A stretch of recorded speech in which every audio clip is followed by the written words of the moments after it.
Welcome into the Fantasy Football Forge. My name is Steve, and it is time for the Week 13 running back rankings. You can see my projections up on the screen, and of course, the order that I go through the players in will be the order that I have them ranked in.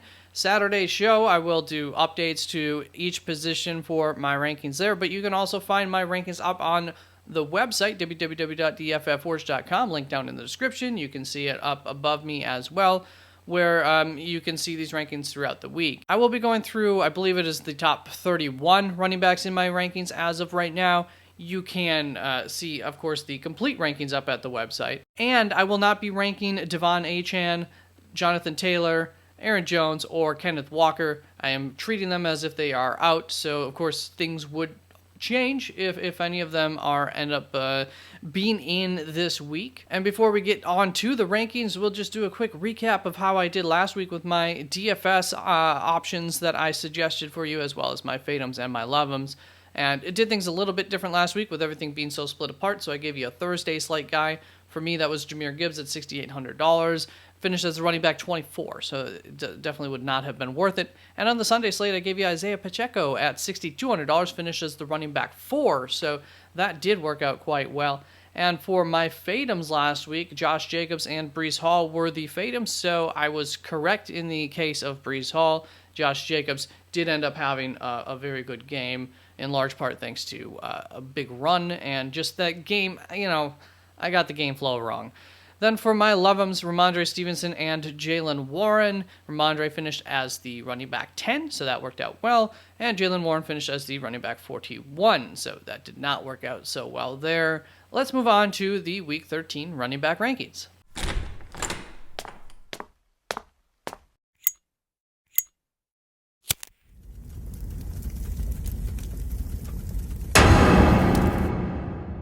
And so there are the top 6 running backs that I have in my first tier. This is a pretty good week for running backs. I think it's pretty deep, but these are the 6 where, there's just 0% chance that I'm sitting them. I'm trying to get them in a flex spot, if nothing else.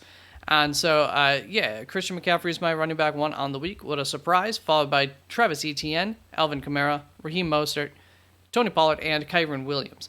I don't normally talk about these guys too much, but sometimes I do a little bit. So as far as Alvin Kamara goes, he is going up against Detroit. It is one of the worst running back matchups in the league. So I assume some people will maybe want to shy away from him.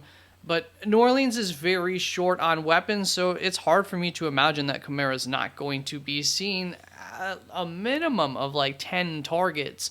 So I want in on that, especially for full PPR reasonings. Like, there's no way I would be sitting Alvin Kamara, despite it really not being a great matchup for him on the ground. We're going to talk about Kyren Williams here as well, my running back 6. Little pat on the back. You're welcome for him last week. Had a lot of questions about him last week. I was very high on him, and it turned out to work. And what I do want to say, because he is also facing what has historically so far this season been a really tough rushing defense in the Cleveland Browns, and they've been slipping for the last several weeks now. They've really struggled. They are no longer one of the top worst running back matchups anymore that has kind of built up on them over the past several weeks. And they're also going to be coming into this matchup banged up. So I am still quite optimistic for Kyren Williams against Cleveland this week. And that'll bring us on to my second tier of running backs. A little bit bigger tier here, starting off at running back 7, going all the way down to 16. And I don't think I'll be talking about everybody here. So Jahmyr Gibbs in that running back 7, followed by Bijan Robinson, Rachaad White, David Montgomery, Isaiah Pacheco, Austin Eckler, Derrick Henry, Zach Moss, Najee Harris, and Jaylen Warren to wrap that up at running back 16. Just to jump a little bit out of order here between Jahmyr Gibbs and David Montgomery. Originally, when I did my rankings, I felt like this is a Jahmyr Gibbs matchup. I thought his play style would fit better against New Orleans because New Orleans is quite good against the run. However, when we factor in the game script for one, they're -4 to be favorites in this game. Obviously, when they're leading in games, that is more of a David Montgomery game script. So there's one factor in his favor over Jahmyr Gibbs. Also, the rushing attempts against New Orleans are actually on the higher end. Of course, the efficiency of those rushing attempts would not be on the higher end. But this offensive line, a very good offensive line should at least equalize that out a little bit. And the receptions against this defense by the running back position are the second worst. So the second lowest amount of receptions by running backs against this defense across, all the teams in the league. So I'm not so sold on this being some Jahmyr Gibbs slam dunk over David Montgomery slam dunk. Might see those two close in and or flip, something along those lines by Saturday. Then Bijan Robinson, Rachaad White have pretty much in line there. Isaiah Pacheco, same there with the experts. But when we look at Austin Eckler and Derrick Henry, you would notice that I am quite low on them compared to the experts. And I'm really not fading these two. I don't dislike them. I expect that they will be fine this week. It's a good running back week, however. And as far as Austin Eckler goes, New England is just an average matchup. And for Derrick Henry, Indianapolis is a good matchup. So here's my big issue for Derrick Henry. Well, for both of them, neither one of them have looked like themselves at this point in the season. Both of them, it's been not as enjoyable to watch them do their job as it has been in past seasons. Now, last week I was quite high on Derrick Henry in a good matchup, and I wish I had seen more. He had a 2-touchdown performance. That's fantastic. He came through for you in fantasy football. But if you watched the game, he really was not that effective on the ground. He did not take very much advantage of that matchup outside of getting those 2 touchdowns. And so that is my big concern this week is he just doesn't look like the Derrick Henry that can be King Henry anymore. And of course that potential is there. I'm still probably going to be starting Derrick Henry, almost certainly. But I am concerned a little bit about the output compared to some of these other situations going on. So that is why I have him lower. Then I have Zach Moss in at running back 14, and I'm currently high on him compared to the ECR expert consensus rankings, by the way, from Fantasy Pros website. And Tennessee themselves are an average matchup, so not like a fantabulous matchup. That's a word. But Moss did demonstrate earlier on in the season and dominate in those opportunities where he was the lead back for Indianapolis. And I think that there's a pretty good chance that he could return right to that with Jonathan Taylor likely being out. Let's move on to my final 2 running backs in this tier, and these are both my love-ems, Najee Harris and Jaylen Warren going up against Arizona. And it's really simple here. Arizona is one of the best running back matchups in the league. Some people would probably say they're the best matchup in the league. They're definitely right up there, and I think that both of them have a chance to have big games. Out of the 2 of them, I just give a slight nod to Najee Harris based on the matchup itself. Arizona, I think it favors Najee Harris's play style a little bit more. And, he's the starter. And as of late, he has been the better option between him and Jaylen Warren. As you can see, the projections still have Jaylen Warren just a notch ahead of Najee Harris based on what he's done across the season. But that's also why I'm still confident in playing Jaylen Warren even after last week. Going to bring us to this tiny little third tier of mine from running back 17 at DeAndre Swift down to running back 19, Ramondre Stevenson at 18, Javonte Williams running back 19. As far as DeAndre Swift goes, originally he was going to be a fade for me going up against San Francisco. It's one of the worst running back matchups that there is out there. However, especially in the event of full PPR, I think that he might be fine here. The San Francisco 49ers do allow a lot of receptions to the running back position. It's on the higher end of receptions allowed, across the league. So I do like that upside, that or call it a floor, maybe even for DeAndre Swift this week, and hopefully he can take advantage of that and end up with a touchdown at some point. At running back 18 with Ramondre Stevenson, the Los Angeles Chargers rushing defense is better than it was last year, but it's by no means a good rushing defense. They're still on the poor end, and I think we have another case here where we can boost him up in the event of having a full PPR league. On a per-game basis, the Los Angeles Chargers allow the single most receptions to running backs out of every team in the league. So I do love the floor for Ramondre Stevenson in half PPR as well, thanks to what should be a higher reception total game for him. And Javonte Williams in that running back 19 is an average running back matchup. The game script doesn't really work in favor of him having a big game. So I'm just lukewarm on him. And let's move on to my fourth tier. Going to be a little bit larger here, starting off with Jerome Ford at running back 20. I believe we're going to talk about each of these guys. So for Jerome Ford, he has had just coming off of last week where he had his highest snap share of the entire season. And I think what you're getting here is an average option in a poor matchup with, what looks to be a pretty solid grasp of the opportunities that he will get. So I like Jerome Ford enough, but not overly optimistic about him.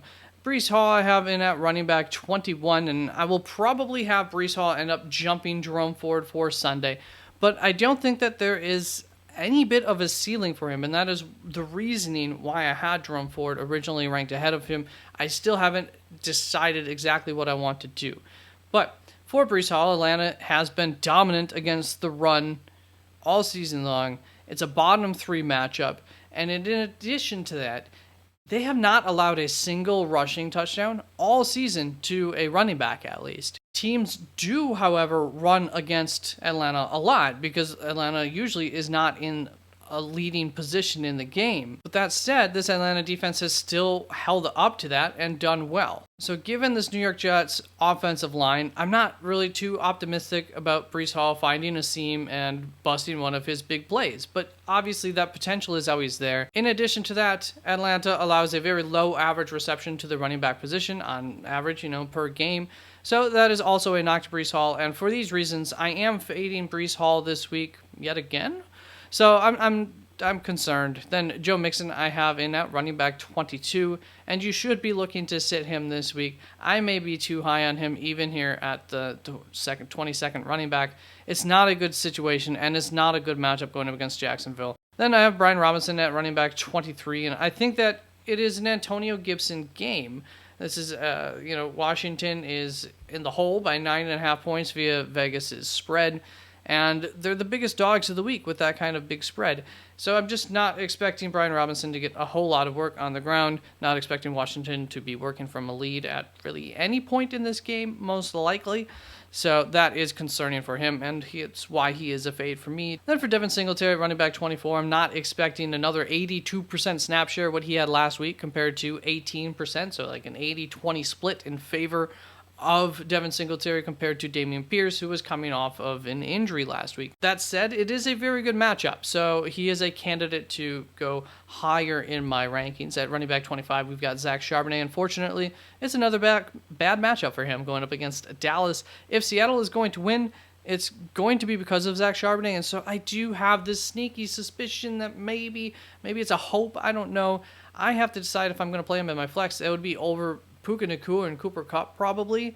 I almost think for sure Cooper Kupp I would give a shot on him over. I don't know. It's tough. If you have any if you want to give me any of your start sit advice on Zach Charbonnet compared to those two, feel free to. Then James Conner in at running back 26, and at this point in time, this is just who he is, just outside or a low-end RB2 essentially. He is an average running back option in an average matchup against Pittsburgh.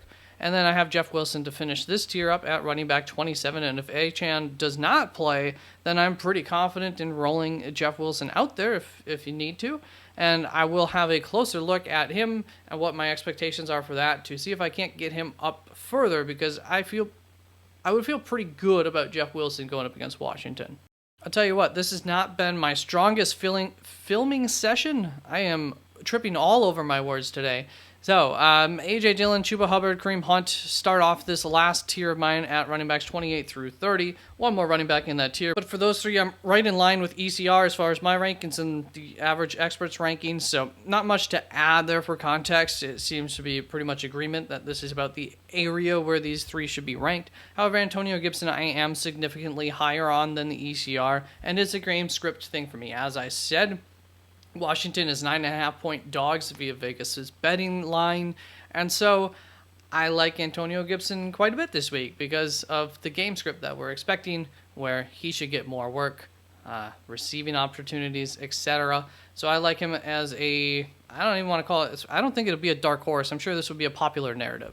So there it is for the running backs. Let's get on to my DFS buys of this week. All right, so out of the more expensive options, a guy who I'm willing to spend money for and think that I might be getting a little bit of a deal is going to be Tony Pollard at $6,800. And for that matter, and the reason why he might not end up having a good week, I'm also going to say if you're looking for a cheap flyer option to fill up your lineup, probably not really a big tournament guy. I don't know that the upside's quite there for that. But Rico Dowdle could put up another respectable number this week in this game. I think it's very possible that Dallas comes out to an early lead, a big lead, and Rico will get some opportunities later in the game, or even just coming in and spelling Tony Pollard along the goal line at some point. Then for a good price back, Zach Moss at 4,600 is going to be it, and I'm sure a lot of people will be on top of that one. And then for a big tournament long shot and or contrarian play, I've got two names here because I think both of them could have technically been put under either grouping, a big tournament long shot or a contrarian play. And Antonio Gibson at $4,500. I think people will probably be on top of that, at least in some circles, but I think he's a good option to try out there. And then Zach Charbonnet at $5,300. I think probably more of a contrarian play here than a big tournament long shot, but he's also a big tournament long shot. I don't think a lot of people will be going for him, and it is a long shot. It's a really tough matchup, but like I said, if they are going to end up beating Dallas, it's probably going to be on the backs of Zach Charbonnet, just at a back of Zach Charbonnet, just having a really good game. So, and I don't know, there's this little piece of my stomach that's like thinking that that's what's going to happen.